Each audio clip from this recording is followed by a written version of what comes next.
Students, faculty, and visitors participated in the 16th Annual Student-Run Minority Health Conference at UIC's School of Public Health on April 11th.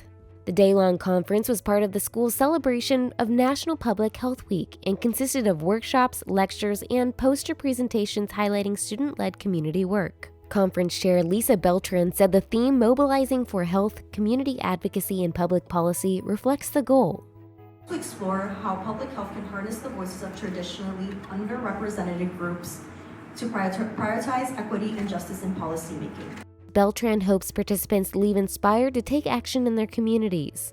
Keynote speaker Karriem Watson highlighted the history of Mile Square Health Center and its ongoing mission to address health disparities. Watson, CEO of the center, encouraged attendees to collaborate and find solutions together. Throughout the day, discussions covered racial injustice, mental health, and immigrant health. Students presented posters on their community work, such as education programs in public schools and food insecurity research. You can find more stories on today.uic.edu.